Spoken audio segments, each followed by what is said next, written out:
Bonjour tout le monde. Nous espérons que vous allez bien. Bienvenue dans le podcast des 4e D de Saint-Odile, promo 2022. Suivez notre apprentissage matière par matière avec ce vlog audio.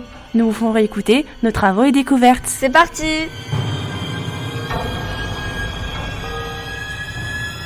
Bienvenue dans ce nouvel épisode dédié au français. La thématique du jour sera le fantastique. Mais c'est quoi le fantastique? Le fantastique est un genre littéraire dans lequel nous retrouverons le quotidien inquiétant de diverses personnes. Il se caractérise par l'intervention d'un être ou d'une action irrationnelle et déroutante. L'action de départ se situe dans un cadre spatio-temporel ordinaire et réaliste. Puis survient l'élément perturbateur. Le héros vient alors dénouer l'histoire, mais le doute entre réalité et imaginaire continuera peut-être de persister. Lors de cette séquence, nous avons eu l'occasion d'étudier plusieurs œuvres dans la même registre, dont Le Veston ensorcelé de Dino Buzzati. Nous avons également enrichi notre vocabulaire de la peur, notre grammaire et notre orthographe.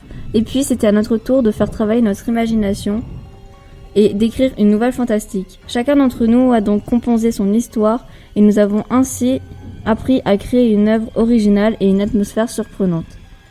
En classe, nous avons voté pour la meilleure d'entre elles. L'histoire s'appelle José et ses jouets, d'un auteur anonyme que nous retrouverons en interview en fin d'épisode. C'est un concentré de frissons, alors tenez-vous bien, c'est celle-ci, bonne écoute. C'est un jour normal, comme tous les jours, José allait ouvrir son magasin de jouets José Club.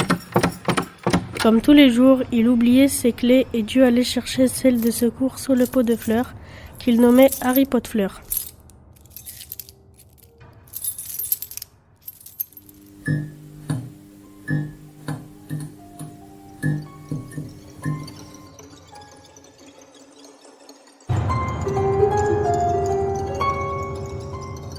Mais ce jour-là, quand il entra dans le magasin, il y avait des boîtes de Playmobil partout par terre et toutes les lumières du magasin étaient déjà allumées, comme si quelqu'un était venu tout saccager et avait oublié d'éteindre. Mais personne. Puis un bruit se fit entendre et résonna dans la charpente métallique. José fit un bond en arrière, mais rien. Or, la voix d'une fillette retentit. Y a-t-il quelqu'un? José regarda au sol, une poupée criait. Pitié! Elle s'accrochait à son pied, elle se comportait comme si elle était vivante. Ensuite, une deuxième poupée apparut. Celle-ci suppliait. S'il vous plaît, aidez-nous. José, effrayé, pensa à une hallucination. Il buvait comme tous les matins du whisky.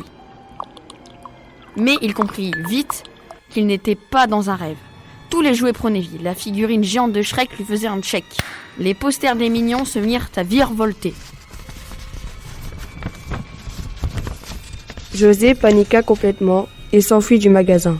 Ses jambes tremblaient. Ses mains étaient moites, essoufflées. Il essayait de reprendre ses esprits. Que se produisait-il? Une employée du magasin arriva. Elle questionna son patron qui avait le visage blême. Elle lui demanda s'il se sentait bien. José se ressaisit et ouvrit lentement la porte d'entrée de son magasin. Tout était redevenu normal. Un silence angoissant régnait.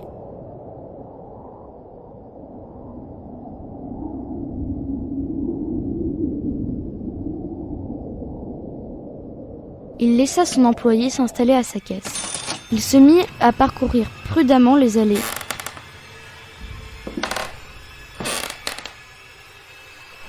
Il s'immobilisa devant le rayon des poupées. Le souffle coupé, il attendit.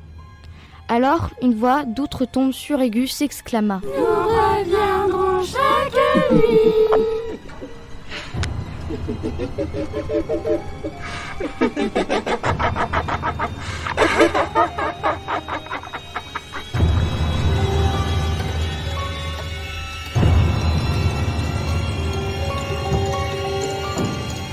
Alors je suis en compagnie de l'auteur de la nouvelle de José et ses jouets hantés. Alors pour commencer, comment allez-vous?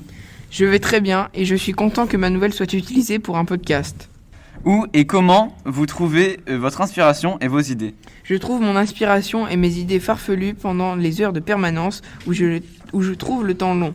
Pensez-vous que le podcast sur votre nouvelle reflètera bien la nouvelle d'origine? Oui, car nous avons pas mal travaillé sur le projet. Avez-vous eu besoin d'aide sur ce projet? Non, j'ai écrit la nouvelle tout seul, mais bien sûr que pour les enregistrements du podcast, j'ai eu de l'aide. Y a-t-il eu des modifications en cours de route? Oui, Madame Bravo a fait quelques modifications car la nouvelle ne respectait pas tous les critères du fantastique. Merci de nous avoir suivis dans cette immersion. On se retrouve dans le prochain épisode.